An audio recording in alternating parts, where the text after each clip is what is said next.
आता है, लेकिन आपके ऑब्जेक्टिव एग्जाम में पत्र लेखन आएगा। अब यहाँ पे पत्र लेखन दिया हुआ है, आपकी परीक्षा में प्रश्न कैसे आएंगे पहले हम उस पर ध्यान देते हैं, ताकि हमें ये पता चले कि हमें पत्र लेखन के अंदर पढ़ना क्या क्या है, ये हमें पता होना चाहिए। तो यहाँ पे हम कुछ प्रश्न देखते हैं। इसके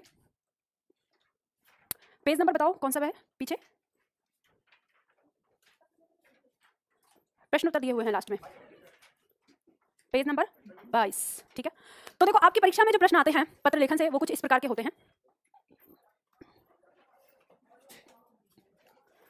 आपको उत्तर नहीं देना है, अभी सिर्फ प्रश्नों को पढ़ना है, समझना है। ठीक है, जैसे पहला प्रश्न दिया है, मच्छरों के प्रकोप के संबंध में शिकायत पत्र लिखना हो तो किसे लिखेंगे? माननीय स्वास्थ्य अधिकारी को, प्रधानमंत्री जी को, माननीय प्रधानाध्यापक को या माननीय शिक्षा अधिकारी को। ठीक है, मोहल्ले में फैल रही महामारी के संबंध में शिकायत पत्र लिखना हो तो किसे लिखेंगे? प्रधानाध्यापक को, प्रधानमंत्री को, स्वास्थ्य अधिकारी को, शिक्षा अधिकारी को। बाढ़ पीड़ितों की सहायता के संबंध में पत्र लिखा जाता है लेखाधिकारी महोदय को, जिलाधिकारी को, कुलपति को या आचार्य महोदय को। ठीक है, आपके मोहल्ले की गलियों में गंदगी फैली हुई है, उसे हटाने के लिए आप किसे पत्र लिखेंगे? थाना अध्यक्ष को या अधिकारी महोदय को, नगर निगम को या जिला अधिकारी को। नंबर 5 कह रहा है, यदि किसी अधिकारी को पत्र लिखना हो तो संबोधन किया जाता है, क्या संबोधन होगा? माननीय महोदय या प्रिय मित्र, पूजनीय या प्रिय आत्मज। यदि कोई पत्र सभी संबंधित कार्यालयों को प्रेषित किया जाता है तो उसे क्या कहेंगे? व्यक्तिगत पत्र, कार्यालय आदेश, अधिसूचना या परिपत्र। मोहल्ले में हो रही लूटपाट के संबंध में शिकायत पत्र लिखना हो तो किसे लिखेंगे? प्रश्न दिया है, अधिसूचना के संबंध में कौन सा कथन सही नहीं है? ऑप्शन दिया है, इसमें सरकारी आदेशों, नियमों आदि की घोषणा होती है। दूसरा ऑप्शन है, इसका संबंध आम जनता और संबंधित व्यक्तियों से होता है। इसे राजपत्र व समाचार पत्रों में प्रकाशित किया जाता है या यह प्रथम पुरुष शैली में लिखी जाती है। अनौपचारिक पत्र में इनमें से किस घटक का उल्लेख नहीं किया जाता? ऑप्शन दिया हुआ है, पता, पत्र क्रमांक, अभिवादन, प्रेषक का नाम। इनमें से कौन सा पत्र कार्यालय पत्र में शामिल नहीं है? कार्यालय आदेश, परिपत्र, निमंत्रण पत्र या अधिसूचना। कार्यालय पत्र में इनमें से क्या नहीं होना चाहिए? स्पष्टता, आडंबरपूर्ण भाषा शैली, संक्षिप्तता या सरलता। अपने से बड़ों को पत्र लिखना हो तो संबोधन किया जाता है, माननीय महोदय, प्रिय पूजनीय या आदरणीय। अपने से छोटों को लिखा जाता है तो क्या कहा जाता है? दिया है, सामान्य कार्यालय पत्र में इनमें से किस घटक का उल्लेख नहीं किया जाता है? प्रेषक अधिकारी का नाम, पत्र क्रमांक, विषय, संदर्भ। शिकायती पत्र में संबोधन क्या होगा? आदरणीय, परम पूज्य, महोदय या प्रिय। व्यवसाय संबंधी पत्र में संबोधन क्या होगा? ऑप्शन दिया है, प्रश्न दिया है, आपके मित्र ने मुसीबत में आपकी मदद की है, इसके लिए आप उसका शुक्रिया अदा करना चाहते हैं, निम्न में से कौन सा पत्र लिखेंगे? अर्ध सरकारी, औपचारिक, अधिसूचना या धन्यवाद पत्र। इस तरह से अब देखो यहाँ पे अलग अलग सारी चीजें दी हैं। अब इस तरह के प्रश्न आपकी परीक्षा में पूछे जाते हैं। ठीक है, जिस तरह से यहाँ पे दिए हुए हैं। अब तक आपको ये बात समझ में आ गई होगी कि पत्र लेखन में आपको पढ़ना क्या है। ठीक है, कितनी चीजें, यानी जहां अगर आपको मैटर दिया जाए तो अब इन सारी जानकारियों को लेकर आपको क्या क्या चीजें पढ़नी है ये आपको समझना है पत्र लेखन के अंदर। तो यहाँ पर हम देखते हैं, जब हम शुरुआत करते हैं पत्र से, तो आपकी परीक्षा में यहाँ जितनी भी थ्योरी दी हुई है इसमें से किसी में से भी कोई भी प्रश्न उठाकर वो दे सकता है। तो आपको एक बार इसको सबको ध्यान से पढ़ना होगा। पत्र किसे कहते हैं? किसी यानी दूर रहने वाले किसी व्यक्ति के साथ अपने मन के भावों एवं विचारों को प्रकट करने का माध्यम क्या होता है? पत्र होता है। अगर हम वर्तमान समय में पत्र की आवश्यकता की बात करें तो वर्तमान समय में हमारे जीवन में, अगर मानव के निजी जीवन की बात करें तो मानव के निजी जीवन में पत्र की कोई आवश्यकता नहीं रही है। यहाँ पर इसका रूप ले लिया है व्हाट्सअप ने, ईमेल ने या और भी तरह के अलग अलग तरह के मैसेज। ठीक है, उनने। लेकिन पत्र हमारे लिए आज भी है, हम अब भी पढ़ रहे हैं। क्यों पढ़ रहे हैं? तो पत्र इसलिए हम पढ़ रहे हैं क्योंकि जो सरकारी कामकाज होता है वो पत्रों के माध्यम से होता है, या कहें व्यावसायिक कामकाज जो होता है वो पत्रों या ईमेल के माध्यम से होता है। तो ईमेल भी क्या है? ईमेल एक प्रकार का पत्र है जो एक हमारे प्रेजेंट यानी हमारे सामने जो कागज के रूप में लिखा जाता है, कागज पर लिखा जाता है, उसे हम क्या करते हैं? उसे हम इलेक्ट्रॉनिक तरीके से भेजते हैं। ठीक है, तो वो ई पत्र गया या हम ईमेल कहते हैं उसे। ठीक है, तो यहाँ पे जब हम पत्र की बात करते हैं तो पत्र एक तो हमारे विचारों को दूसरे तक पहुंचाने का काम करता था। तो पुराने समय में तो इसका काफी अधिक महत्व था, हम अपनी बातें एक दूसरे को बताते थे दूर से, यानी कोई एक व्यक्ति दूर है और वो अपनी बात दे रहा है, बता रहा है किसी को, तो वो लिख रहा है उसको पत्र। अब पत्र के लिए जो महत्वपूर्ण कुछ विशेष चीजें हैं वो हम यहाँ पे देखते हैं। यहाँ से आपने देखा कि आपकी परीक्षा में प्रश्न पूछा गया है। सरलता, पत्र की भाषा सरल और सुबोध और ग्रहणशील होनी चाहिए। सबसे पहले तो हम ये नहीं कर सकते कि हम पत्र के अंदर बहुत ज्यादा ऐसी बातें लिख दें कि कठिनाईपूर्ण वाक्य बना दें, यानी वैसे नहीं, बिल्कुल सरल भाषा, जो हम बात कहना चाहते हैं वो हम यहाँ पे कहेंगे। दूसरा आता है स्पष्टता, पत्र की भाषा स्पष्ट होनी चाहिए। पत्र में स्पष्टता का होना इसलिए आवश्यक है ताकि पाठक को हर बात आसानी से समझ में आ जाए। संक्षिप्तता, अच्छे पत्र में संक्षिप्तता का हमें ध्यान इसलिए रखना होता है क्योंकि अगर चीजें संक्षिप्त होंगी तो हम आसानी से उसका जवाब भी दे पाएंगे और पढ़ने में भी इंटरेस्ट बना रहता है। अगर बहुत ज्यादा किसी ने लंबा चौड़ा पत्र लिख दिया तो उसे पढ़ते भी नहीं लोग। ठीक है, तो इसलिए हम कोशिश करते हैं।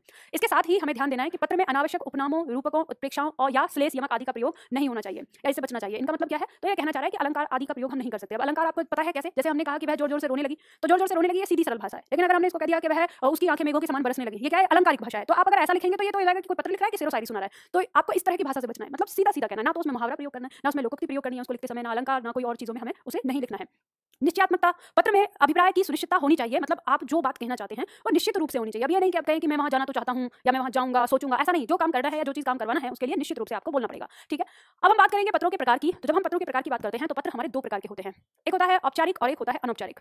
अनौपचारिक पत्र की अगर हम बात करें तो इसका मतलब होता है जहां पर हम किसी भी दिखावीपन का सहारा नहीं लेते, या जो पत्र हम अपने अपनों के लिए लिखते हैं या जो रिश्तेदारों के लिए या अपने रिश्ते में लिखा जाता है वो हमारा अनौपचारिक पत्र होता है। और औपचारिक पत्र वो होता है जो किसी दिखावे के लिए या किसी खाना पूर्ति करने के लिए लिखा जाता है। जैसे ये पत्र लिखा जाता है सरकारी पत्र या कहें कि व्यवसाय के लिए या कहें कि किसी से कहीं पे छुट्टी लेनी है, स्कूल में या ऑफिस में कहीं छुट्टी लेनी है, तो वहाँ पे हम इस पत्र का प्रयोग करते हैं, वहाँ लिखते हैं। तो एक एक करके इनको हम देखेंगे, इनको जल्दी से समझेंगे। सबसे पहले हम बात करेंगे अनौपचारिक पत्र। अनौपचारिक पत्र के अंदर वे पत्र आते हैं जो हम अपने मित्रों, परिवार के लोगों को या निकट संबंधियों को लिखते हैं। अब ये लिखते हैं कहें या लिखते थे कहें, अब वो चीज़ अलग है। आज के समय में छोटे बच्चों को पत्र लिखवाए जाते हैं, सिखाए जाते हैं, पर हम अगर बड़ों से बात करें कि आपको पत्र लिखना है, तो बड़ों को भी पत्र लिखना आएगा नहीं, क्योंकि वो भूल चुके हैं उस चीज़ को, ठीक है। तो अब जो हमारे अनौपचारिक पत्र होते हैं कितने प्रकार के होते हैं? व्यक्तिगत पत्र होता है, निमंत्रण पत्र होता है, शोक पत्र होता है, बधाई पत्र होता है, धन्यवाद पत्र होता है। यानी व्यक्तिगत पत्र तो हम कह सकते हैं कि यूं ही हाल चाल पूछने के लिए हम जिन पत्रों को लिखते हैं वो क्या होते हैं? व्यक्तिगत पत्र होते हैं। निमंत्रण पत्र की बात करें, जब हम अपने यहाँ पे कोई कार्यक्रम कर रहे हैं, कोई फंक्शन कर रहे हैं, तो जब निमंत्रण भेजा जाता है, तो आजकल तो निमंत्रण पत्र भी व्हाट्सएप पे ही आने लगा है, तो आपने देखा होगा। शोक पत्र, पहले अगर कहीं किसी की मृत्यु हो जाती थी तो शोक पत्र भेजा जाता था और उसमें ऐसे कोना काट के उसको भेजा जाता था, तो लोग बोलते थे कोना काटा पत्र आया। अगर डाकिये के हाथ में है, हाथ में देखते ही पहचान जाते थे कि ये शोक पत्र है, ठीक है। बधाई पत्र कोना काट देते थे, बताया जाता था कि ये शोक पत्र है, दूर से ही पता चल जाए, क्योंकि उसको उसे इसलिए भी ऐसे काट दिया जाता था कि जो डाकिया होता था तो वो उस पत्र को डिले नहीं कर सकता, वो पत्र बहुत तेज स्पीड से जाता था। ये भी एक कारण था कि जैसे आपका स्पीड पोस्ट काम करता है ना, तो अगर पता चल जाता है, उसे भी तो पता चला, दिख तो सबको ही रहा है ना, तो समझ जाते थे कि ये शोक समाचार है और इसको जितनी जल्दी से आगे भेजा जाए उतना जरूरी है, तो उस तरह से भी होता था। पर ये है कि उसे ऐसे भेजते थे, किस कारण से भेजते थे ये तो वही जानेंगे जिसने शुरुआत करी होगी, लेकिन ऐसा मैंने बता दिया कि ऐसा होता था।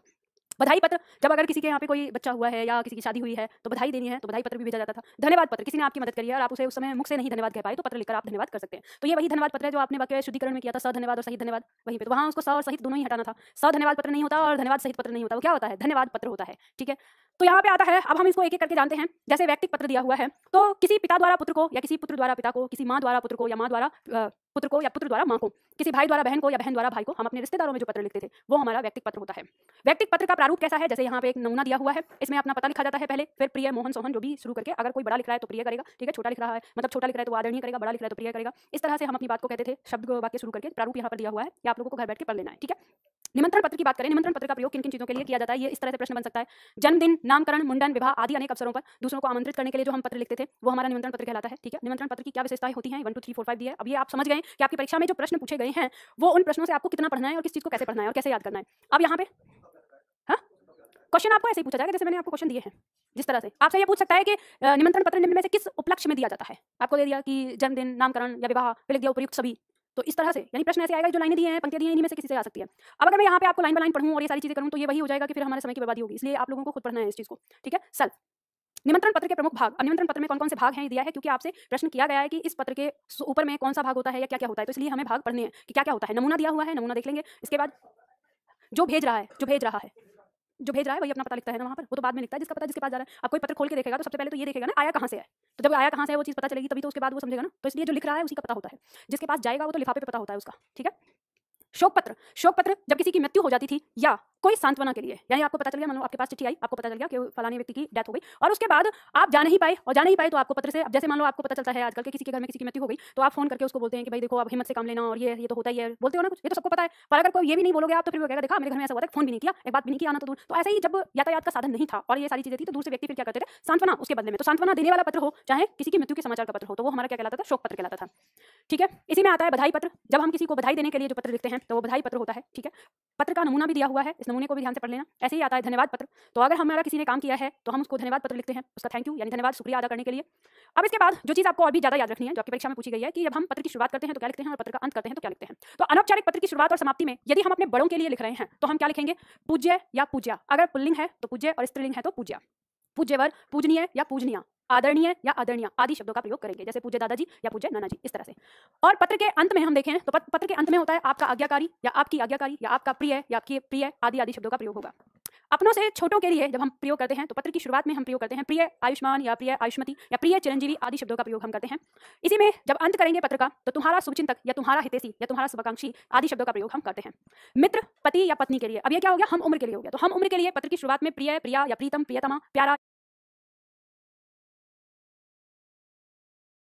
या प्यारी शब्दों का प्रयोग करेंगे और पत्र के अंत में तुम्हारा, तुम्हारी या तुम्हारा प्यारा या तुम्हारी प्यारी आदि शब्दों का प्रयोग करेंगे, ठीक है। औपचारिक पत्र की शुरुआत और समाप्ति। औपचारिक पत्रों की शुरुआत में हम देखते हैं तो माननीय, महोदय और माननीय महोदय, मतलब एक साथ भी लिख सकते हैं, अलग अलग, केवल माननीय भी या महोदय भी। पत्र के अंत में भवदीय या भवनिष्ठ का प्रयोग करते हैं, ठीक है। इनका मतलब होता है भवदीय या भवनिष्ठ का मतलब होता है पत्र भेजने वाला, ठीक है, इस तरह से। तो औपचारिक पत्र हमारे 4 प्रकार के आते हैं। इसके अंदर 4 प्रकार हो जाते हैं। आवेदन पत्र या प्रार्थना पत्र। प्रार्थना पत्र अवकाश पत्र होता है, अवकाश पत्र भी कहलाता है, कि हम प्रार्थना पत्र का प्रयोग कहाँ करते हैं? छुट्टियां लेने के लिए करते हैं, ठीक है। व्यावसायिक पत्र, सार्वजनिक या शिकायती पत्र, कार्यालयी पत्र। अब इनको एक एक करके समझते हैं। सबसे पहले आता है आवेदन या प्रार्थना पत्र। जब कोई पत्र नौकरी पाने के लिए अथवा अवकाश हेतु लिखा जाता है तो उसे आवेदन पत्र या प्रार्थना पत्र कहते हैं। आपको यहाँ पे एक उदाहरण दिया हुआ है, या आवेदन का उदाहरण है, जो कि इलाहाबाद डिग्री कॉलेज हिंदी प्रवक्ता पद हेतु आवेदन प्रस्तुत किया है। तो किस तरह से करते हैं उसका प्रारूप है। जैसे पता लिखा है, सेवा में प्राचार्य, और फिर नीचे विषय महोदय करके इस पंक्ति को शुरू किया है पत्र को, और फिर लास्ट में प्रार्थी, और उसके साथ अगर कुछ संलग्न है तो उसको संलग्न करके लिखा जाता है साथ में। तो ऐसे ही पत्र दिया जाता है, ठीक है। अगर अवकाश के लिए तो वो क्या था, आवेदन था, आवेदन के लिए। अगर अवकाश के लिए आप लिख रहे हैं तो अवकाश के लिए प्रार्थना पत्र इस तरह से लिखेंगे। यहाँ पे दिया है जैसे सेवा में प्रधानाचार्य, अब छुट्टी लेनी है उसके बारे में लिखकर फिर अंत कर देंगे, और ये आपने बचपन में जरूर लिखा होगा, है ना, अवकाश पत्र। तो इसके बाद आता है व्यावसायिक पत्र। व्यावसायिक पत्र हम देखते हैं, दो व्यापारिक संस्थाएं व्यापार या व्यवसाय को लेकर आपस में जो पत्राचार करती हैं। मतलब जैसे मान लो आपका कोई बिजनेस है और आप जो बिजनेस कर रहे हैं उसमें आपको कुछ सामान चाहिए, मंगाना है, तो वो किसी दूसरी कंपनी से मंगाना है, तो आप जब वहाँ लिखेंगे तो लिस्ट बना के भेजते हैं, तो वहाँ पे एक प्रॉपर तरीके से सही शब्दों में लिखा जाता है कि क्या क्या चाहिए, और वो फिर वहाँ पे उसे रिसीव करके वहाँ से देते हैं कि यहाँ से इतना चीजें भेज दिया गया। तो उसमें किस चीज़ की बातें होती हैं, आदान प्रदान की बातें होती हैं। जो काम हम जो भी सामान या आदान प्रदान करते हैं वो सब हमारे किसमें आते हैं, व्यावसायिक पत्र के अंतर्गत आते हैं, ठीक है। अब जैसे दिया है इसका प्रारूप अन्य पत्रों से भिन्न होता है। ऐसे पत्रों में सबसे ऊपर दाईं ओर पाने वाले का नाम और पता लिखा होता है। तो ऐसे ही पंक्ति में आपका प्रश्न आ जाएगा पाने के लिए। जैसे आगे दिया है, कभी कभी ये नाम और पता दाईं ओर की बजाय बाईं ओर भी लिखा जाता है। दाईं ओर ही भेजने वाले का नाम और पता अंकित रहता है, मतलब वहीं पे ही रहता है। आजकल लिखा जाने लगा है बाईं ओर लोग लिखने लगे, लेकिन आपको परीक्षा के दृष्टिकोण से ध्यान रखना है दाईं ओर ही आएगा, क्योंकि अभी तक परीक्षा में वही चीज सही मानी जाती है जो परंपरा से चली आ रही है, बदला नहीं है। और अगर आप अपने स्तर पर बदल देते हैं तो फिर क्या हो जाएगा, वो गलत हो जाएगा, ठीक है। क्योंकि जो आपकी कॉपी चेक करते हैं या आंसर जो देते हैं वो प्रोफेसर हैं, बड़े लोग, जो प्रोफेसर और बड़े लोग जो हैं, तो वो प्रथाओं को बहुत जल्दी बदलते नहीं है। जैसे आजकल के लोगों ने क्या किया है, पत्र में हर काम जो है सब बाईं ओर कर देते हैं, कोई नहीं करता दाईं ओर की तरफ, सब साइन भी करते हैं तो बाईं ओर लगा देते हैं आजकल के। तो आजकल के इसलिए लगा रहे हैं कि जैसे छंद को छोड़ के सब लोग मुक्तक पे आ गए, उन्हें तरीका ही नहीं पता है कुछ कैसे करना है। वैसे ही पत्रों में भी कुछ नहीं, जैसे ईमेल लिखता है, अब ईमेल तो क्यों लिखता है सारी चीजें बाईं ओर, क्योंकि जब आप एंटर लगाते हो तो जो कर्सर है वो बाईं ओर आ जाता है, इसलिए वो सारी चीजें वहाँ पे ईमेल में हर चीज बाईं ओर लिखी हुई होती है, लाइनें अलग अलग होकर, लेकिन पत्र में ऐसा नहीं होता है। इसके बाद आता है आपका व्यावसायिक पत्र। व्यावसायिक पत्र क्या होगा, जैसे इसका नमूना दिया हुआ है यहाँ पे, जो व्यावसायिक पत्र दिया है, जैसे पुस्तक विक्रेता के नाम पत्र है, तो उसने पुस्तक मंगवानी है, उसकी यहाँ पे डेटा लिखा है, क्या क्या उसे सारी चीजें, कौन कौन सी पुस्तक मंगवानी है, कितनी कितनी प्रतियां मंगवानी है, ये उसने यहाँ पे जिक्र किया है, ठीक है। अब इसके बाद यहाँ पे आते हैं सार्वजनिक पत्र या शिकायती पत्र। सार्वजनिक या शिकायती पत्र की बात करें तो ये वे पत्र होते हैं जो जनता की ओर से सरकार को लिखे जाते हैं। यानी जैसे आपके मोहल्ले में अगर पानी इकट्ठा हो गया है और उसको साफ करवाना है, तो आप नगर निगम को पत्र लिखकर भेजेंगे कि यहाँ पे सफाई करवाओ, तो आप वहाँ पत्र लिख के भेजते हैं, ये बताएंगे कि ये जगह इस जगह पर इस तरह की सिचुएशन है, तो वहाँ पे वो ठीक करवाया जाता है। तो ऐसे भी आपको जैसे मान लो पता चलता है कि कहीं पे कुछ असुविधा हो रही है आपके आसपास रहने और उसमें, तो ट्विटर पे जाके ट्वीट करने या गाली गलौज करने या फिर फेसबुक पे लिखने कि सरकार ये नहीं कर रही, वो नहीं कर रही, इन सबसे कोई फायदा नहीं होगा। फायदा उस समस्या का, यानी उस समस्या का समाधान कब होगा, अब आप उठाइए एक पत्र लिखिए, जगह का नाम लिखिए और जानिए कि कहाँ पे क्या है, और नगर निगम को सीधा पत्र भेज दीजिए। उसके बाद उनको आप जानकारी देंगे तो उन्हें अपने आप पता चल जाएगा, तुरंत वहाँ से लोग आएंगे, देखेंगे उस समस्या को क्या है और उसका समाधान करके जाएंगे। तो मान लो आपके घर के आसपास कहीं पे गड्ढा हो रहा हो, उसमें पानी भरा हो और आपको निकलने में आने जाने में बहुत ज्यादा परेशानी हो रही है, तो सीधा नगर निगम को बता दीजिए कि हाँ यहाँ पे इस तरह की चीज हो रही है और इस तरह से इसको ठीक करवाइए, तो वो करवाएंगे। अब ये नहीं कि गड्ढे के पास रोज जाके अरे सरकार ये, अरे सरकार वो, अरे ये, ऐसे कुछ नहीं होगा। इसलिए ध्यान रखिए, आपके आसपास कहीं पे भी कोई समस्या अगर दिखती है और उसमें उसका समाधान किसके द्वारा होना चाहिए था, सरकार के द्वारा, तो आप उस पर लिख सकते हैं, वहां आप पत्र लिखकर। और ये पत्र इसीलिए हम पढ़ रहे हैं ताकि हमें पता रहे कि हमें अपने कोई काम सही करवाना है, तो हम पत्र लिख के उनसे ये बातचीत कर सकते हैं, ठीक है। इसी तरह से हम बात करेंगे, अब सार्वजनिक पत्र का नमूना दिया हुआ है कि अपने क्षेत्र में पेयजल की समस्या की ओर ध्यान आकृष्ट करते हुए अपने स्वास्थ्य अधिकारी को एक पत्र लिखिए। तो आपके मोहल्ले में पेयजल की समस्या बढ़ रही है, पानी नहीं आ रहा है टाइम पे, या कहीं पानी नहीं आता है किसी इलाके में, तो आप उनके लिए लिख सकते हैं, पत्र लिख सकते हैं, ठीक है जी, बिल्कुल आप भी कर सकते हो, आप भारत के नागरिक हो, ठीक है। और जब अगर आप टैक्स पे करने लग जाओ और कोई कुछ बोले तो धमकी भी दे देना, टैक्स पेयर हूं मैं, समझ गए, तो वो आपका अधिकार है। आप ये कह सकते हो कि वहां जो बैठे हैं ये क्या है, ये जनसेवक है, लेकिन हम लोगों की वजह से वो मालिक बने बैठे हैं, क्योंकि हमको खुद पता नहीं है वो हमारे ही तो सेवक हैं, जो वोट चुन के जाते हैं, हाथ जोड़ के वोट मांगते हैं, वोट दे देना, ये सब क्या है, ये जनसेवक हैं। लेकिन क्योंकि हम जैसे ही लोग चाटुकारिता करते रहते हैं उनके पीछे पीछे, अरे वोट ले लो, एक वो ले लो, हमने कुछ ज्यादा चढ़ा लिया उन लोगों को। सही मायने में तो जितने भी सरकारी एम्प्लॉय हैं, जितने भी सरकारी कर्मचारी हैं, सबके सब जनसेवक हैं। क्यों? क्योंकि ये जनता की ही सैलरी पर पल रहे हैं। क्या आपको इस चीज के बारे में नहीं पता? आप जब टैक्स पे करते हो, जो टैक्स दे रहे हो हर चीज पे, उसी से तो इनको सैलरी मिल रही है। खा किसका रहे हैं? हमारा खा रहे हैं ना। तो वही चीज, और जब जो नेता फ्री का बांटे ना, उस नेता को तो जूते मारना चाहिए। क्यों? तुम अपने पापा का पैसा बांट रहे हो क्या? किसका बांट रहे हो भाई? आगे देता ये फ्री, वो फ्री, ये फ्री, भाई किसका पैसा बांट रहे हो? अपने पापा जी का नहीं ना। आप पैसा जो बांट रहे हो वो टैक्स पेयर का बांट रहे हो, उस टैक्स पेयर का जो दिन रात सड़क पे धक्के खा रहा है। आप उसका भी नहीं बांट रहे। जो बड़ी बड़ी कंपनियां और इतने हैं वो बहुत टैक्स बचा लेते हैं, जो नहीं बचा पाता वो ये जो मध्यम वर्ग है ना, ये नहीं बचा पाता। इसका सब आता है हिसाब किताब। आप सरकारी नौकर भी हो जाएंगे तो उस समय भी आप टैक्स पेयर हैं, क्योंकि आपकी सैलरी आपको तब मिलेगी, पहले उसका टैक्स काट लिया जाएगा, तब आपको सैलरी मिलेगी। तो यहाँ इसमें कमाने वाला और जो टैक्स पे कर रहा है सब टैक्स पेयर है। तो इसलिए अपनी जो आपकी एक अधिकार है उनके बारे में जानो, और आप सरकार से कैसे बातचीत कर सकते हो, तो वो बातचीत करने का माध्यम है ये पत्र, ठीक है। तो ये जो शिकायती पत्र आते हैं, ये वे पत्र होते हैं जो आम जनता सरकारी जो कार्यालय होते हैं उनको लिखती है किसी भी रूप में। आप कोई भी समस्या है आपके सामने, अब ऐसा तो नहीं है कहो कि मेरे सर दर्द हो रहा है तो ये चीज मैं 3 दिन से बुखार में पड़ा हुआ हूँ, कुछ करो, तो वो वैसी समस्या नहीं, ठीक है। समझ गए हम किस समस्या की बात कर रहे हैं। तो आगे देखो, कार्यालयी पत्र। कार्यालयी पत्र आता है, चुप बैठ जाओ, मारूंगी नहीं तो खींच के तुम लोगों को, ठीक। इस क्लास में और बच्चे नहीं है, तुम ही हो। मैं तुम लोगों को हर दिन छोड़ देती हूँ, जब क्लास में मैं देखती हूँ मुझे हर दिन गुस्सा आता है, मैं हर दिन छोड़ देती हूँ। मन करता है कि लास्ट में अब तुम्हें बता दूं, नहीं तो मेरा मन करता है कि तुमको उठा के बाहर फेंक दूं कि क्लास में आते ही। तुम लोगों बेटा क्या है ना, तुम्हारे पापा के पास होगा हराम का पैसा, हमारे पास नहीं है। अरे हम तो अपनी कमा रहे हैं, क्या तुम आपस में खुसर खुसर कर रहे हो, उधर से करके तुम हंसे जा रहे हो, तुम इंपॉर्टेंट बात कर रहे हो, तुम्हारे पास डाउट है क्या? ये मुझे नहीं पता तुम लोग क्या बात कर रहे हो, मुझे सुनना ही नहीं है तुम्हारी बात। इतने बड़े विद्वान तो तुम हो नहीं कि तुम यहाँ से सबका कल्याण करवाने के लिए तुम क्वेश्चन पूछने वाले हो। इतनी मतलब बेइज्जती होती है हर दिन, इतने बेशरम हो गए हो तुम लोग, बिल्कुल एकदम गेंडे की खाल हो गई है ना। जरा भी ना, बस क्या ही बोलूं मैं, कुछ असर नहीं होता किसी चीज का, हद है। तो मैं यहाँ पीछे खिड़की से उठाकर बाहर फेंक दूंगी। मैं एमएलए बना रहे हो मुझे? नहीं बनना मुझे एमएलए। अरे भाई हमें नहीं बनना, इधर देखो, मेरे जैसे लोग अगर वहाँ सरकार में चले गए ना, सबसे पहले खराब उनको, जो और जो बैठे हैं ना मलाई चाटने वाले, पहले गोली मरवा देंगे, क्योंकि उनको ऐसे लोग पसंद नहीं है ईमानदार। राजनीति में तो बेईमान लोग, गुंडे ही लोग चाहिए होते हैं, तो इसलिए हम उससे दूर है। ठीक है, चलो इधर ध्यान दो। और ये बात भी यार, बहुत ज्यादा अगर आपने पत्र लिखने भी शुरू कर दिया ना, तो क्या पता तुम्हारे अंदर गोली लग जाए कि ये बहुत परेशान कर रहा है, इसको देखो, ये इससे ज्यादा समस्या है, इसकी समस्या खत्म करो। चलो देखो, कार्यालयीय पत्र में सबसे पहला पत्र हम बात कर रहे हैं शासकीय पत्र या सरकारी पत्र की। शिकायती पत्र के बाद अब कार्यालयीय पत्र आता है। ठीक है, कार्यालयीय पत्र में आपको जो ये पॉइंट जैसे देखो लिखा हुआ है, इस पत्र की विषय सामग्री तथ्यपरक, स्पष्ट और सर्वथा शुद्ध होती है। पत्र में तर्क संगत, विधि संगत कथन मात्र होते हैं। इस तरह के पॉइंट आपकी परीक्षा में क्वेश्चन बन सकते हैं। ये सदैव अन्य पुरुष शैली में लिखे जाते हैं। अब अगर आपको ये नहीं पता हो कि अन्य पुरुष शैली क्या है, तो फिर आप कैसे समझोगे? मतलब हम किसी, जिसे आप अंग्रेजी में थर्ड पर्सन कहते हैं, कि थर्ड पर्सन में लिखा जाएगा, ये वही है।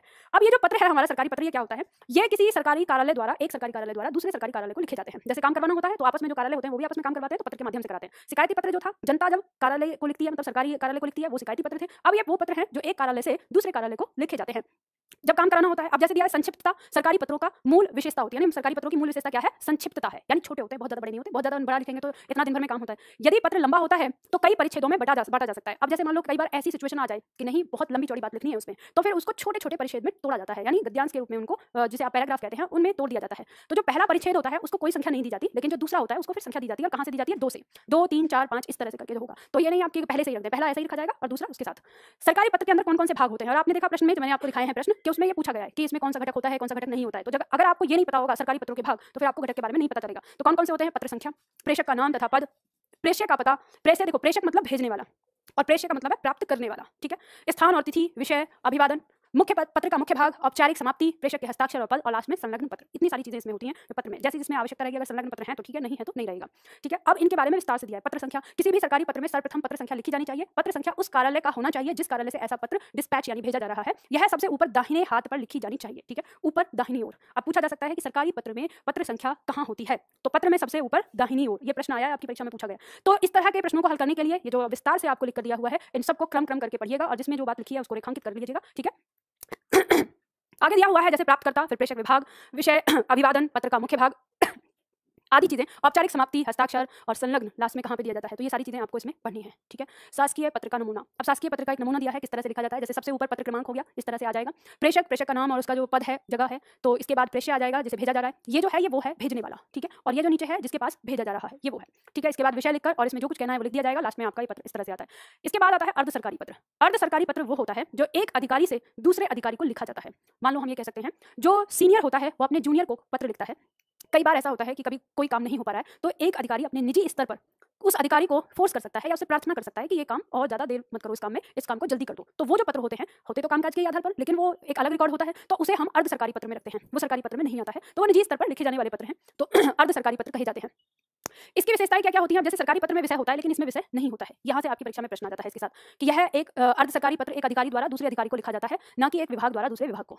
यह पत्र तब लिखा जाता है जब मामला गोपनीय हो या शीघ्र कार्रवाई करना हो या किसी विशेष मामले पर प्रेषक का ध्यान आकर्षित करना हो। या तो ऐसा हो, अर्ध सरकारी पत्र लिखे जाते हैं कि सभी को नहीं बताना, कोई काम बहुत गुप्त तरीके से हो रहा है और एक अधिकारी से जिसको उसमें इन्वॉल्व किया जाएगा उसी को बताना है, तो वहां पे भेजा जाता है।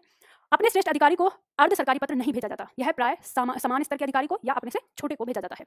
यह पत्र किसी अधिकारी विशेष के नाम से भेजा जाता है, अतः यह कार्यालय के मुख्य लिपिक या अधीक्षक या किसी अन्य व्यक्ति के द्वारा नहीं खोला जाता। मतलब ये नाम से होता है जिस व्यक्ति, जैसे अगर सरकारी आएगा सरकारी पत्र तो वो विभाग से होता है, विभाग के लिए दिया जाता है। लेकिन ये पत्र जो होता है अर्ध सरकारी पत्र, ये नाम से आता है, तो जिसके नाम से आता है तो फिर ये केवल उसी को दिया जाता है और किसी को नहीं दिया जाता है। ठीक है, और कोई और इसे खोल भी नहीं सकता है। तो ये परीक्षा में प्रश्न यहाँ से बन सकता है कि निम्न में से कौन सा पत्र है जो एक नाम से आता है, उसे केवल वही खोल सकता है, कोई और अन्य नहीं। तो ये आपको पता होना चाहिए। यह पत्र व्यक्तिगत, एक वचन, मैत्री भाषा तथा उत्तम पुरुष शैली में लिखा जाता है। अब आपसे पूछ सकता है वह कौन सा सरकारी पत्र है जो उत्तम पुरुष शैली में लिखा जाता है, तो वो क्या होता है? अर्ध सरकारी। बाकी सारे जो पत्र होते हैं वो अन्य पुरुष शैली में लिखे जाते हैं। ठीक है, इसी तरह से इसमें और भी जो बातें हैं इन सबको आपको याद करना है एक एक तरीके से, जैसे विभाग का नाम, प्रेषक का नाम, इन सारे पॉइंट को आराम से पढ़ना है।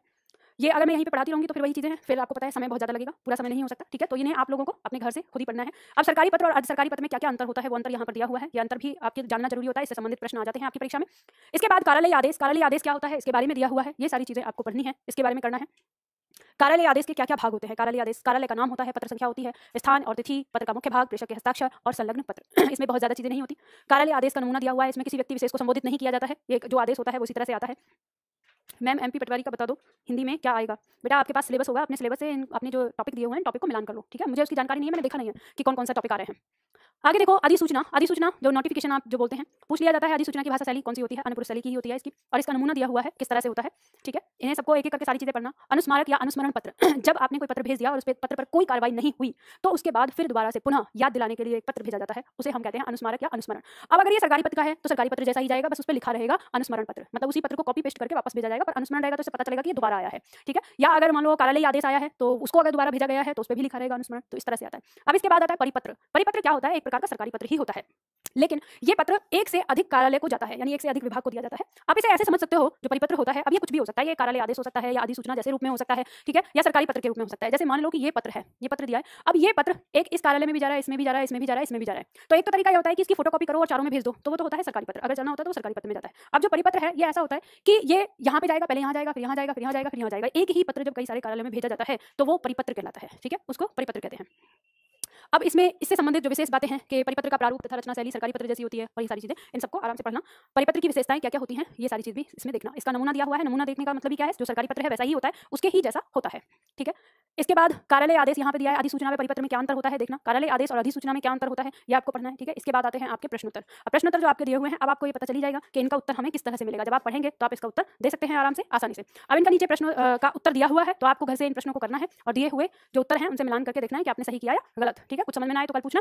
भाषा विज्ञान, अगला पॉइंट आता है भाषा विज्ञान। जब हम बात करते हैं भाषा विज्ञान की, भाषा एवं बोलियां, आपकी परीक्षा में भाषा विज्ञान से बहुत ज्यादा प्रश्न नहीं आता, लेकिन कुछ कुछ प्रश्न आते हैं, एक दो प्रश्न ही आता है, और एक दो प्रश्न के लिए हमें इसे याद भी करना है, पढ़ना भी है। ठीक है, तो ऐसे हम देखते हैं तो ये भाषा विज्ञान वाला जो टॉपिक होता है, ये जब पहले दिन जब हमारी क्लास शुरू होती है तो कुछ लोग उसी समय पढ़ाते हैं, या आप किताबों में देखेंगे तो किताबों में सबसे पहले लिखा होता है भाषा विज्ञान, पर मैंने इसे जानबूझ के अपने उसमें टॉपिक से वहां से हटा के इसको सबसे अंत में रखा है, क्योंकि भाषा विज्ञान क्या है, एक तरह से इतिहास ही है, इसके बारे में जानना, इससे आपको भाषा सिखाने का तो कोई मतलब है नहीं, तो इसलिए हमने इसको बाद में रखा है कि हम इसके बारे में बाद में ही जानेंगे कि भाषा है क्या। सबसे पहले आता है कि भाषा शब्द भाष धातु, मतलब संस्कृत की भाष धातु से बना हुआ है। भाषा का मतलब क्या होता है? बोलना या बताना या अपने विचारों को जिस माध्यम से हम व्यक्त करते हैं उसी को हम क्या कहते हैं? भाषा कहते हैं। अब कामता प्रसाद ने इसकी परिभाषा बताई है कि भाषा वह साधन है जिसके द्वारा मनुष्य अपने विचार दूसरों तक भली भांति पहुंचा सकता है और दूसरों के विचारों को भी स्वयं स्पष्टता समझ सकता है। भोलानाथ तिवारी कहते हैं कि भाषा मानव के उच्चारण अवयवों द्वारा निःसृत यादृच्छिक ध्वनि प्रतीकों की वह व्यवस्था है जिसके द्वारा एक समाज के लोग आपस में भावों और विचारों का आदान प्रदान करते हैं। अब इनसे पूछो इतने कठिन शब्दों का प्रयोग करके क्या समझाना चाहते हैं, वो ये जाने। सीताराम चतुर्वेदी जी कहते हैं भाषा के आविर्भाव से सारा मानव संसार गूंगों की विराट बस्ती बनने से बच गया। मतलब उन्होंने कहा कि अगर भाषा नहीं होती तो इतने लोग गूंगे होते, क्या बोलते फिर जब कोई शब्द ही नहीं होता, तो चुपचाप इशारे ही करते रहते, तो एक सभी गूंगे होते, तो सभी गूंगे होने से बच गए किसके कारण? भाषा के कारण। भाषा की विशेषताएं दी हुई हैं कि भाषा सार्थक ध्वनियों के मेल से बनती है। प्रत्येक भाषा की भौगोलिक सीमा होती है, परंतु इसे सीमाओं में बांधा नहीं जा सकता। मतलब भाषा में जैसे जैसे व्यक्ति के साथ व्यक्ति जाएगा तो उसकी भाषा भी उसके साथ जाती है अलग अलग। ठीक है, अब यहाँ पे बात करेंगे हम भाषा के मुख्यतः 3 रूप के बारे में। तो भाषा 3 प्रकार की होती है अगर मुख्यतः देखें, सांकेतिक भाषा, मौखिक भाषा और लिखित भाषा। सांकेतिक भाषा जो संकेतों के माध्यम से होती है, यानी संकेत जो दिए जाएंगे उनके माध्यम से। मौखिक भाषा जो हम बोलते हैं, कोई दूसरा कान से सुनता है, उसे हम मौखिक भाषा कहते हैं। लिखित भाषा जब कोई अपने विचारों को लिख देता है और उन्हें कोई पढ़ता है तो वो हमारी लिखित भाषा कहलाती है। ठीक है, और भाषा के 3 अंग होते हैं स्पेशल, अगर महत्वपूर्ण अंग देखें तो ध्वनि, शब्द और वाक्य। और भाषा को हम 3-4 भागों में करके पढ़ते हैं, वर्ण विभाग, शब्द विभाग, पद विभाग और वाक्य विभाग। भाषा से संबंधित कुछ परिभाषाएं हैं जो आपकी परीक्षा में आ जाती हैं। अगर हम भाषा शब्द की बात करें तो भाषा वह साधन है जिसके द्वारा हम अपने विचारों को व्यक्त करते हैं। लिपि की बात करें तो भाषा को लिखने के लिए हम जिस आकृति के वर्णों का प्रयोग करते हैं उसे हम लिपि कहते हैं, और मैंने आपको क्लास की शुरुआत में बताया था कि लिपि किसे कहते हैं। कई भाषाओं की लिपि एक हो सकती है, जैसे हिंदी, मराठी, संस्कृत, नेपाली आदि भाषा। इन सारी भाषाओं की देवनागरी लिपि होती है। उसी प्रकार से एक भाषा को 2 लिपियों में भी लिखा जा सकता है। जैसे पंजाबी भाषा है, इसे हम 2 लिपियों में लिखते हैं, गुरुमुखी और सामुखी, 2 अलग अलग लिखी जाती है। मातृभाषा का मतलब क्या होता है? मातृभाषा का मतलब होता है जो भाषा माता के द्वारा बच्चों को सिखाई जाती है उसे हम क्या कहते हैं? मातृभाषा कहते हैं। तो अगर आपसे कोई ये पूछे कि आपकी मातृभाषा क्या है, तो आपकी मातृभाषा वो होगी जो आपने बोली के रूप में सीखी है अपनी माँ से, वही होती है मातृभाषा, यानी माँ के द्वारा सिखाई गई भाषा। हिंदी को लोग मातृभाषा कहते हैं, जबकि हिंदी मातृभाषा नहीं है। हर किसी की भाषा मातृभाषा नहीं हो सकती, पर हम इसको मातृभाषा क्यों कहते हैं? भावनात्मक रूप से, क्योंकि हम भारत को भारत माता कहते हैं और भारत में बोली जाने वाली भाषा हिंदी भाषा, तो इसलिए हम उसको मातृभाषा के नाम से पुकारते हैं। अब बात करेंगे हम राजभाषा, राष्ट्रभाषा और राजभाषा। 3 तरह से आती हैं। हम बात करें सबसे पहले राज्यभाषा। राज्यभाषा का मतलब होता है जब किसी राज्य की सरकार द्वारा राज्य का सारा राजकाज जिस भाषा में किया जाता है उसे हम क्या कहते हैं? राजभाषा कहते हैं। जैसे मान लो हम ये कहें कि उत्तर प्रदेश हमारा राज्य है, तो उत्तर प्रदेश में जो कामकाज होगा जिस भाषा में होगा तो वो उसकी राज्यभाषा होगी। तो उत्तर प्रदेश की राजभाषा क्या है? हिंदी और उर्दू। ठीक है, पहली भाषा है हिंदी और दूसरी है उर्दू। तो हिंदी राजभाषा है तो उत्तर प्रदेश की और भी कई सारे राज्यों की है। राष्ट्रभाषा की बात करें तो राष्ट्रभाषा की परिभाषा कहती है कि जब किसी देश की सरकार द्वारा देश का सारा राजकाज जिस भाषा में किया जाता है उसे राष्ट्रभाषा कहते हैं। राष्ट्रभाषा कहने का मतलब ये नहीं होता कि कोई आप पर ये दबाव डालेगा कि जो राष्ट्रभाषा है आप उसी को बोलो। अगर मान लो कि हम हिंदी को राष्ट्रभाषा अगर घोषित कर दें तो जो अगर साउथ वाले लोग हैं या पूर्वोत्तर वाले लोग हैं वो जिस भाषा को बोल रहे हैं उस भाषा को बोल सकते हैं, ये कोई दबाव नहीं है कि भाई उनके ऊपर ये दबाव हो कि वो राज्य की जो भाषा है मतलब वो अब तो राष्ट्रभाषा घोषित कर दी हिंदी, क्या सबको हिंदी बोलना पड़ेगा? नहीं, जो जैसा चाहे। राष्ट्रभाषा घोषित करने का मतलब क्या होता है? देश का सारा राजकाज। सबसे बड़ी समस्या तो उन लोगों को है जो सरकार में बैठे हुए हैं, उनकी नींद हराम होगी, क्योंकि अभी तक वो इंग्लिश में लिखते देखते आए हैं, और अगर ये हो जाएगा तो उनको दिक्कत आएगी, इसलिए। बाकी आम जनता को कोई दिक्कत नहीं आएगी, लेकिन वो हथियार बनाते हैं किसको? आम जनता को। आम जनता मूर्ख है, वही पता ही है रत्नाकर सबके लिए, आपको पता ही है।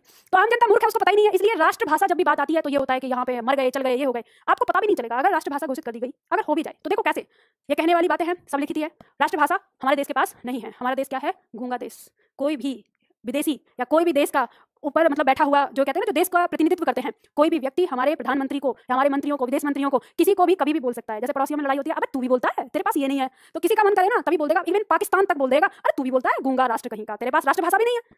हम, बात बहुत गहरी है, लेकिन हम समझ नहीं सकते। क्यों नहीं सकते? कोई फर्क ही नहीं है। हमने क्या लिया आपको पता है, देखेंगे राजभाषा। जब किसी सरकार द्वारा सारा सरकारी कामकाज जिस भाषा में किया जाता है उसे राजभाषा कहते हैं, सरकार द्वारा। अब वो सरकार कोई सी भी हो, देश की हो या राज्य की हो। जब देश की सरकार के लिए आ गया, सरकार का कामकाज जिसमें होता है वो राजभाषा कहलाती है, और संविधान में हिंदी को राजभाषा का दर्जा दिया हुआ है। जब राजभाषा का दर्जा दिया हुआ है और संविधान ने दिया हुआ है और संविधान ने कहा हुआ है कि सरकार की भाषा हिंदी होनी चाहिए, तो फिर आज तक क्यों नहीं है? संविधान में तो बहुत कुछ लिखा हुआ है, हम दुहाई देते हैं संविधान की, संविधान में ये, संविधान में वो। हम शायद संविधान का 20% हिस्सा भी नहीं मानते होंगे। जिस तरह से हम अपने माता पिता की आज्ञा की अवहेलना करते रहते हैं, वैसे ही हमने अपने देश के लिए क्या माना है? संविधान माना। वैसे ही हम संविधान की अवहेलना करते रहते हैं, अपने तरीके से अपने राज को मस्त जी रहे हैं। तो भी अगर राजभाषा यानी राष्ट्रभाषा अगर हिंदी को घोषित कर भी दिया जाए तो इस देश की जनता पर रत्ती भर भी फर्क नहीं पड़ेगा। जिसने अपने दिमाग में ये बात मान ली कि अंग्रेजी पढ़ने वाला ही विद्वान है, हिंदी बोलने वाला, हिंदी पढ़ने वाला मूर्ख है, तो उसने मान ली, उसे कोई कुछ नहीं कह सकता, चाहे आप कुछ भी कर लो। तो ये देश की जो जनता है वो मान चुकी है जिस भाषा और सारी चीज को, लेकिन फिर भी हमारा देश जो है गूंगा राष्ट्र है। मैं तो यही कहूंगी। अब हो सकता है पंगा हो सकता है आगे। मेरे घर वाले मुझे कहते हैं, अरे तुम मत बोला करो ज्यादा, कोई कुछ कह देगा, कोई कुछ ये कर देगा, कोई वो कर देगा।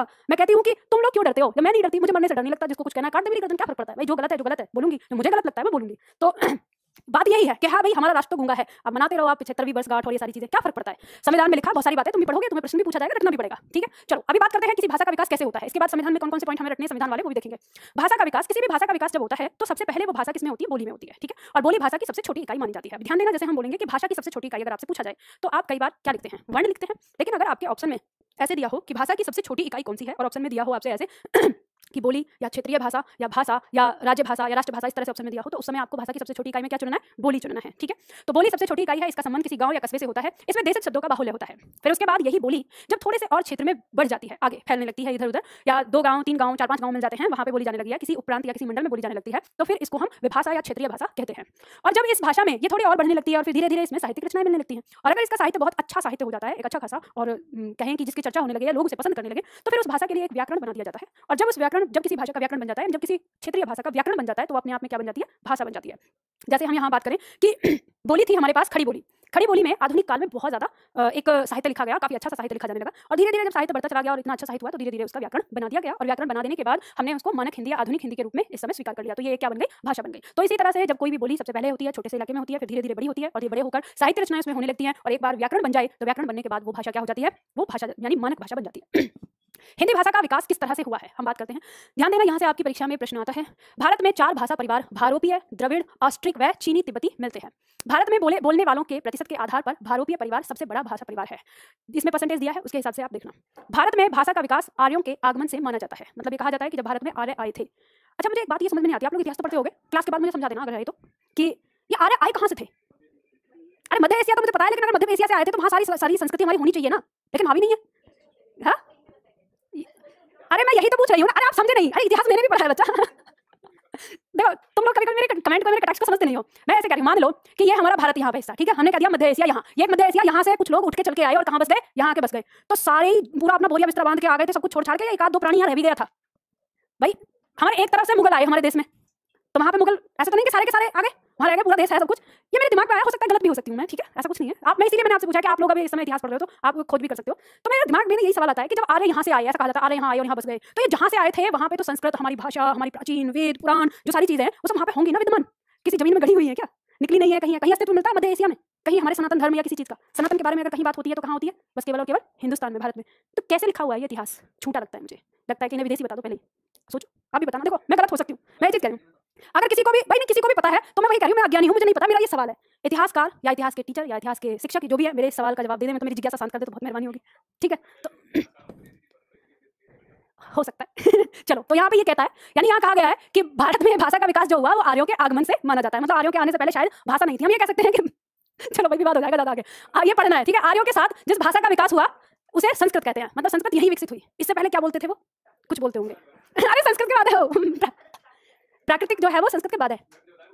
अरे पहले ये समझ लो, जो हमारे यहाँ इतिहास समझाया गया है ना आपकी परीक्षा में आएगा, बाद में करना सवाल जवाब। आर्य भारत में मध्य एशिया से सिंधु द्वार के द्वारा भारत के पंजाब प्रांत में बसे। संस्कृत से जिस भी भाषा का विकास हुआ उन्हें भारतीय आर्य भाषा कहा गया। आर्य भाषाएं भारोपीय परिवार की आर्य शाखा से संबंधित है और भारतीय आर्य भाषा को 3 भागों में बांटकर हम पढ़ सकते हैं। अब यहाँ पे देखेंगे कौन कौन सी भाषाएं। देखो यहाँ पे दिया हुआ, अभी तुम बात कर रहे हो ना प्राकृत भाषा का, देख लो। सबसे पहले हम बात करेंगे प्राचीन आर्य भाषा। ये 1500 ईसा पूर्व से 500 ईसा पूर्व में मानी जाती है, जब क्या थी, वैदिक संस्कृत माना गया है। तो मेरा सवाल ये भी आता है 1500 ईसा पूर्व से पहले तो सब या तो गूंगे होंगे, या फिर वो कौन सी भाषा है जो संस्कृत से पहले थी। सवाल तो उठता है भाई, ऐसा तो है नहीं कि आदमी तभी सही है ना, सवाल तो उठता है। तो देखो सवाल उठता है तो सवाल के जवाब तो चाहिए, अब कोई दे दे तो। अब फिर कहा जाता है वैदिक संस्कृत भाषा जो है, या ये प्राचीन आर्य भाषा में हम सबसे पहले लेते हैं वैदिक संस्कृत को, जो कि 1500 ईसा पूर्व से 1000 ईसा पूर्व तक मानी गई है। फिर इसके बाद लौकिक संस्कृत की बात करते हैं। यानी अब वैदिक और लौकिक संस्कृत में क्या अंतर हो जाता है, देखो थोड़ा सा अंतर होता है। वैदिक संस्कृत हम कहते हैं जो लिखी गई थी, ठीक है, किताबों में लिखी गई, और लौकिक संस्कृत वो संस्कृत थी जो वैदिक से थोड़ी सी सरल थी, मतलब बोली जाती थी, वो उसे लोग बोलते थे। तो इसके बाद फिर धीरे धीरे क्या हुआ, लेखन में भी बोली जाने वाली भाषा का ही प्रयोग हुआ, और ये 1000 ईसा पूर्व से लेकर 500 ईसा पूर्व तक का माना गया। इसके बाद मध्यकालीन आर्य भाषा पढ़ते हैं, जो 500 ईसा पूर्व से 1100 ईस्वी तक, ठीक है। पाली भाषा आई जो 500 ईसा पूर्व से लेकर 1 ईस्वी तक थी। इसके बाद प्राकृत भाषा जो 1 ईस्वी से 500 ईस्वी तक थी। उसके बाद अपभ्रंश को माना गया है कि 500 ईस्वी से लेकर 900 ईस्वी तक थी। उसके बाद अवहट को माना गया है जो 900 ईस्वी से लेकर 1100 ईस्वी तक थी, ठीक है। इसके बाद आती है आधुनिक आर्य भाषा, जो 1100 ईस्वी से लेकर आज तक चल रही है, और इसमें मानक हिंदी, यानी अवहट के बाद मानक हिंदी हमारी आई 1100 ईस्वी से लेकर आज तक। तो कहा जाता है 1100 ईस्वी के आसपास हमारी हिंदी भाषा जो है वो चलन में आई। अब आप इतिहास को उठाकर उसके साथ जोड़ सकते हैं कि 1100 ईस्वी के आसपास में क्या परिवर्तन हुआ हमारे देश में, और उससे हमारी भाषा भी परिवर्तित हुई। एक तो भाषा परिवर्तन का एक कारण होता है कि एक पीढ़ी से दूसरी पीढ़ी में जब जाती है तो उसका उच्चारण सही से नहीं होता, इसलिए धीरे धीरे भाषा में परिवर्तन होता है। दूसरा भाषा परिवर्तन का कारण होता है कि मान लो यहाँ पे 4 लोग हैं और इन 4 लोगों में 3 लोग और आके शामिल हो गए, वो किसी और भाषा के थे, तो ये 4 अपनी बोलेंगे, ये 3 अपनी बोलेंगे, कुल मिलाकर 7 लोग जो है फिर आपस में कुछ एक नई ऐसी भाषा बना लेंगे जो कुछ ये भी इनके भी शब्द होंगे, इनके भी होंगे, तो इस तरह से भाषा परिवर्तन होता है। तो हमारे देश में भाषा परिवर्तन का एक ये भी कारण रहा कि हमारे यहाँ पे विदेशी आते रहे, बसते रहे, तो हमारी भाषा बदलती रही। तो अब हम इनको देखेंगे, यहाँ पर जो लिखा हुआ है, जो मैंने आपको समझाया, जो बोला है मैंने मुझसे, वो यहाँ पर लिखा हुआ है, तो इनको आप समझ लेना, ठीक है। अब तो मतलब अलग, जैसे कहा जाता है कि पाली भाषा को बोलने वाले जो गौतम बुद्ध के जो अनुयायी हैं वो प्रयोग करते हैं, अगर कुछ करते होंगे, नहीं तो जिस समय गौतम बुद्ध थे उस समय पाली भाषा का विकास हुआ था। तो आपकी संस्कृत भाषा भी तो होती है बालक, क्या होते हैं, तो तुम पढ़ लो, किसने मना किया तुमको, कोई रोक रहा है क्या? अगर सरल है तो पढ़ लो, क्या दिक्कत है? पाली भाषा से क्या बन जाता है, आईएएस जल्दी बन जाता है। अरे बेटा वो एक भाषा है, भाषा आप चाहे हिंदी साहित्य लो या संस्कृत साहित्य लो या कुछ भी लो, ऐसा कुछ नहीं होता, जो पढ़ेगा वो बनेगा। ये कहाँ से अभी तक तुमने बताया पाली भाषा से आईएएस बनने लगे, तो सभी पाली भाषा ना पढ़ लेते क्या, मतलब हाँ बात फालतू की, मतलब जिसका लेना ना देना वैसे ही जोड़ रहा हूं हमेशा। अब देखो हिंदी भाषा बनने का सफर क्या हुआ, ये आपसे परीक्षा में प्रश्न पूछ लिया जाता है कि वैदिक संस्कृत थी पहले, वैदिक संस्कृत जिसे हमने लौकिक संस्कृत नाम दिया है, संस्कृत से पाली बनी, पाली से प्राकृत, प्राकृत से अपभ्रंश, अपभ्रंश से अवहट। कुछ लोग अपभ्रंश और अवहट को एक ही मानते हैं, कुछ लोगों का कहना होता है कि अलग नहीं है, अपभ्रंश ही अवहट है, पर हम इस तरह से मान के चलते हैं कि इसके बाद हिंदी भाषा बनी। अपभ्रंश का मतलब होता है बिगड़ा हुआ रूप, ठीक है, तो इसलिए भी कहा गया कि प्राकृत का जो बिगड़ा हुआ रूप है वो अपभ्रंश कहलाया, बाकी सारी भाषाओं का बिगड़ा हुआ रूप ही है उसकी अगली भाषा, ठीक है, तो अपभ्रंश भी बोलते हैं। चलो अब बात करेंगे हम आधुनिक हिंदी भाषा की।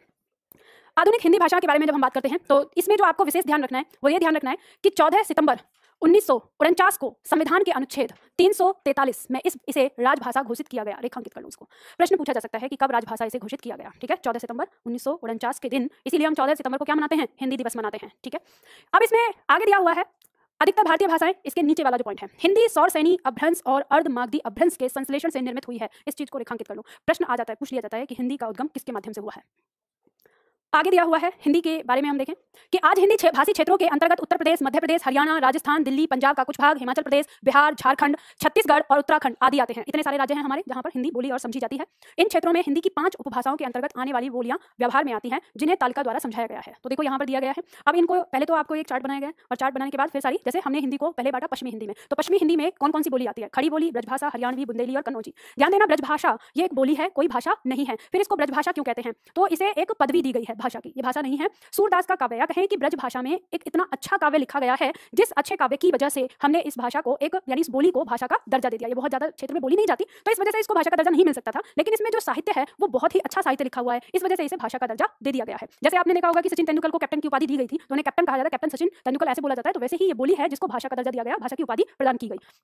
इसके बाद इसमें 5 फिर पूर्वी हिंदी की बात करेंगे तो 3 हमारी बोली आ जाती है, अवधी, बघेली और छत्तीसगढ़ी। राजस्थानी बोली के अंदर आ जाता है पश्चिमी राजस्थानी, पूर्वी राजस्थानी, उत्तरी राजस्थानी और दक्षिणी राजस्थानी। पहाड़ी बोलियों में बात करेंगे तो पश्चिमी पहाड़ी, मध्यवर्ती पहाड़ी और नेपाली। पश्चिमी पहाड़ी में मंडियाली हिमाचल प्रदेश और कुमायूं और गढ़वाली उत्तराखंड में बोली जाती है। और बिहारी बोलियों की बात करें तो भोजपुरी, मगही और मैथिली। इसमें अब नीचे इंपॉर्टेंट चीज दी हुई है आपकी कि पश्चिमी हिंदी की बोलियां सौर सैनी अपभ्रंश से, पूर्वी हिंदी की बोलियां अर्धमागधी से, पहाड़ी बोलियां खस से और बिहारी बोलियां मागधी से विकसित हुई है। जो बोल्ड हुआ है इससे आपकी परीक्षा में बहुत बार प्रश्न आए हैं, इसलिए इसको याद रखिएगा, याद रख लेना। जो प्रश्न आने की संभावना है वो इस पॉइंट से ज्यादा होती है। अब इसके बाद इन्हीं बोलियों का आपको संक्षिप्त परिचय दिया गया है। जैसे पश्चिमी हिंदी दी है, आगे उसका नाम लिया, पश्चिमी हिंदी में सबसे पहले बोली आ गई खड़ी बोली, फिर उसका मूल नाम क्या है, इसका मूल नाम कौरवी है, रेखांकित कर लेना इसको। वर्तमान में इसे खड़ी बोली कहा जाता है। विकास कहाँ से हुआ है इसका? तो इसका विकास सौर सैनिक अभ्रंश के उत्तरी रूप से हुआ है, ठीक है, ये माना जाता है। इसके बाद उपबोलियां अगर हम देखें तो खड़ी बोली की 5 प्रमुख उपबोलियां हैं जो यहाँ पर दी हैं, और बोली का स्थान कहाँ कहाँ है, यानी ये कहाँ कहाँ बोली जाती है, तो ये यहाँ बोली जाती है, दिया हुआ है। इसी तरह से आगे जितनी भी बोलियां हैं, इन सारी बोलियों के बारे में जो चीजें हैं वो ऐसे ही क्रम से दी हुई हैं। तो मोस्ट इंपॉर्टेंट इनका विकास वाला पॉइंट आ जाता है। आपकी परीक्षा में पूछा जाता है कि विकास कहाँ से है, तो जिस जिस बोली का यहाँ पे उपलब्ध है वो आपको याद रख लेना है। और ध्यान देना, जिस तरह से आपको बोली या भाषा का यहाँ पे वर्गीकरण दिया हुआ है, ऐसा आपको मार्केट की किसी बुक में नहीं देखने को मिलेगा। क्यों ऐसा क्यों कह रही हूँ मैं? तो क्योंकि इसको मैंने खुद ही डिजाइन किया है, जितना कलेक्शन हो सकता है आप लोगों के लिए, आप लोगों की सुविधा के लिए, क्योंकि इसमें प्रश्न बनता है। तो आप देख सकते हैं कि किसी भी भाषा का मूल नाम पूछा जाता है, जो है दे दिया जाएगा, विकास पूछा जाता है, उपबोलियां उसके अंदर कौन कौन सी हैं, तो इन सबको मैंने अलग अलग कर दिया ताकि आपको पढ़ना आसान रहे, आप आसानी से समझ सके, ठीक है। तो इस तरह से जितनी भी भाषाएं दी हुई हैं, बोलियां दी हुई हैं, इन सब बोलियों को आप इस तरह से पढ़ेंगे। अब आते हैं हम अपने सबसे अंतिम पॉइंट पर, जो हमारे संविधान में कुछ संवैधानिक बातें हैं जो हिंदी से संबंधित हैं, जो हमें यहाँ पे जाननी है। जैसे यहाँ पर दिया हुआ है आपका हिंदी से जुड़ी कुछ संवैधानिक बातें जो इसमें कहा गया है, उन्हें आपको देखना है। यहाँ से ये एक मोस्ट इंपॉर्टेंट आप कर लो, यहाँ से बहुत ज्यादा प्रश्न आ जाता है। हाँ हाँ, संविधान लागू हो रहा है कि ये बात लागू हो रही है कि हिंदी भाषा राजभाषा होगी? दिमाग कहाँ है क्या? ये 14 सितंबर को क्या लागू हो रहा है? संविधान लागू हो रहा है कि हिंदी भाषा राजभाषा कहलाएगी, ये बात लागू हो रही है। समझा दो उसे बगल में। चलो आगे देखो, अनुच्छेद 343 में कहा गया कि भारत संघ की राजभाषा हिंदी तथा राष्ट्रलिपि देवनागरी है। ये राष्ट्रलिपि नाम दिया गया इसको, ठीक है, राष्ट्रलिपि देवनागरी रहेगी। तो अब जब राष्ट्रलिपि देवनागरी है तो जब भी कभी अगर राजभाषा का दर्जा दिया जाएगा, या तो हिंदी को दिया जाएगा, नहीं तो फिर संस्कृत को दिया जाएगा। और मैं सोचती हूँ कि अगर संस्कृत को मिल जाए तो ज्यादा अच्छा है, क्योंकि संस्कृत को अगर राष्ट्रभाषा घोषित कर दिया गया तो फिर साउथ कहता है कि हम हिंदी नहीं पढ़ेंगे, संस्कृत पढ़ लेंगे। तो पढ़ो संस्कृत, कम से कम उत्तर भारत हिंदी तो पढ़ेगा, क्योंकि वो संस्कृत पढ़ेगा नहीं। उत्तर भारत फिर क्या करेगा? हिंदी पढ़ेगा। चलो संस्कृत से ज्यादा हिंदी सीख लेते हैं तो उसकी मदद से। तो मेन मुद्दा जो हमारा है और उद्देश्य जो है हमारा, वो ये है कि हिंदी पढ़े लोग, हिंदी सीख ले, है ना। अनुच्छेद 344 में कहा गया है कि राष्ट्रपति को राजभाषा संबंधित सलाह देने के लिए एक राष्ट्रभाषा आयोग का गठन किया जाएगा, जिसके अध्यक्ष की नियुक्ति राष्ट्रपति करेगा। 7 जून 1955 को प्रथम राजभाषा आयोग का गठन किया गया। ऐसा प्रश्न पूछ सकता है ये। उसके प्रथम अध्यक्ष बाल गंगाधर खेर थे, ठीक है। ये आपसे ये पॉइंट जो दिए हैं महत्वपूर्ण पॉइंट, ये आपसे पूछे जा सकते हैं। इसी तरह से आपको पढ़ना है, जैसे दिया हुआ है अनुच्छेद 345, इसमें कहा गया है कि प्रत्येक राज्य अनुसूची कौन सी है? 8, अनुसूची 8 में वर्णित 22 प्रादेशिक भाषाओं में से किसी एक को अपने राज्य की राजभाषा बना सकता है। यानी कोई भी राज्य अपने राज्य के लिए जो 22 भाषाएं दी हुई हैं हमारे संविधान में, उनमें से किसी भी एक भाषा को अपने राज्य की राजभाषा घोषित कर सकता है। तो भारत के 9 राज्य, उत्तर प्रदेश, मध्य प्रदेश, छत्तीसगढ़, राजस्थान, झारखंड, बिहार, उत्तराखंड, हिमाचल प्रदेश, हरियाणा, राज्य की भाषा हिंदी है। इसीलिए आपकी 9 राज्यों की भाषाओं, मतलब 9 राज्यों की जो परीक्षाएं होती हैं, सरकारी परीक्षाएं, उनमें आपकी हिंदी पूछी जाती है, ठीक है, क्योंकि राजभाषा है वहाँ की। तो केवल इन 9 राज्यों की नहीं है, आगे भी है। इनको हिंद प्रदेश कहते हैं, ठीक है। अगर ये पूछ लिया जाए कि हिंद प्रदेश किसे कहा गया है, 9 राज्यों को मिलाकर हिंद प्रदेश कहा गया है। दिल्ली एक ऐसा केंद्र शासित प्रदेश है जिसकी राजभाषा हिंदी है। सब कहने के लिए सब कागजी घोड़े दौड़ रहे हैं यहाँ पर, सिर्फ यहाँ पे आप देखो हिंदी, आपको देखिए हिंदी है किसकी, मतलब दिल्ली की। दिल्ली में भी हिंदी होनी चाहिए, ठीक है। लेकिन आप जाएंगे खुद सरकारी कार्यालयों में आपको बोर्ड इंग्लिश में देखने को मिलेगा। हालांकि बदल रहा है, अगर आप अपनी नजरें घुमाएं तो धीरे धीरे बदल रहा है। जब जैसे 2014 में जब बीजेपी सरकार आई थी, उससे पहले का अगर आप कोई बिल देखें तो बिजली बिल पूरा इंग्लिश में आता था। फिर उसके बाद सरकार आई तो 1-2 साल के अंदर अंदर ही इंग्लिश भाषा के नीचे हिंदी भाषा आने लगी, बाइलिंगुअल हो गया। लेकिन अब देखेंगे तो अब पहले हिंदी भाषा होती है और उसके नीचे इंग्लिश भाषा है। इतने सालों में कम से कम ये बात तो थोड़ी सी बदली है कि हिंदी भाषा को थोड़ा सा सम्मान दिया गया है, क्योंकि केंद्र सरकार ने ये दबाव डालना शुरू किया है कि कामकाज जो है वो किस में होना चाहिए, हिंदी में होना चाहिए, क्योंकि जैसे संविधान में लिखा गया है उस आधार पर वो काम कर रहे हैं।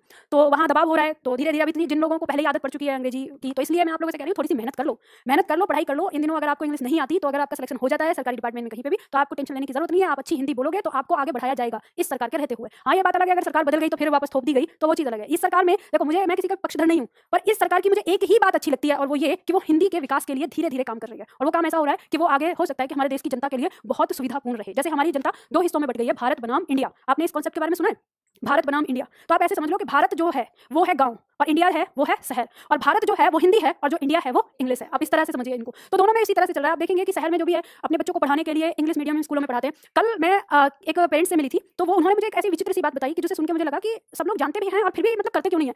तो उन्होंने बताया कि मेरा भाई है जो सिंगापुर में रह रहा है और वो अपने बच्चों को हिंदी पढ़ाने के लिए इतनी महंगी फीस दे रहा है कि बहुत महंगी फीस, पर उसका कहना यह है कि मैं अपने बच्चों को हिंदी इसलिए सिखा रहा हूँ कि मेरे बच्चे अपने देश में आए तो अपने देश से फीलिंग ले सके, अपने देश में उन्हें आए तो यहाँ की बातें उन्हें समझ में आएंगी। अगर वो यहाँ आए और यहाँ कुछ भी उन्हें समझ में नहीं आएगा तो वो देश से कट जाएंगे। तो मैं ये सोचती हूँ कि हिंदुस्तान से दूर रहकर इंसान तब तो हिंदुस्तान के बारे में सोचता है, और हिंदुस्तान में रहता हुआ आदमी हिंदुस्तान के बारे में नहीं सोचता। और दूसरी चीज ये कि हम दिन रात अपने बच्चों के पीछे बस English high English high English high English इस सब में पढ़े जा रहे हैं, लेकिन हम खुद देखते हैं कि हम खुद सारे दिन इंग्लिश में नहीं बोल सकते। मैंने ऐसे लोगों को देखा है, आप यकीन मानिए, मेरे पास ऐसे आते आएंगे, स्टाइल मारेंगे, शुरुआत में 3-4 लाइन बोलेंगे इंग्लिश की एकदम, तो मैं रोक देती हूँ। मैं कह देती हूँ मुझे हिंदी आती है, आपको दिक्कत नहीं होनी चाहिए, आपको कोई दिक्कत नहीं, आप हिंदी में आराम से बोल सकते हैं। फिर कहते हैं वो एक्चुअली आदत पड़ चुकी है और ये सारी चीज, कोई बात नहीं, आप हिंदी में बात करिए। फिर उसके बाद अब ये चीज़ है कि ये दिखते हैं कि हाँ उनको पता चलता है कि अब इन्हें कोई दिक्कत नहीं है हिंदी से, तो फिर पूरी तरह से हिंदी पे आ जाते हैं। फिर उसके बाद उनके मुंह से एक शब्द नहीं निकलता इंग्लिश का, और फिर वो पूरी अपनी आदतें एकदम लोकल वाली लैंग्वेज में और उस तरह से बोलना शुरू कर देते हैं। फिर मैं बैठ के ये सोच रही होती हूँ कि कितना बनावटी आदमी है ये।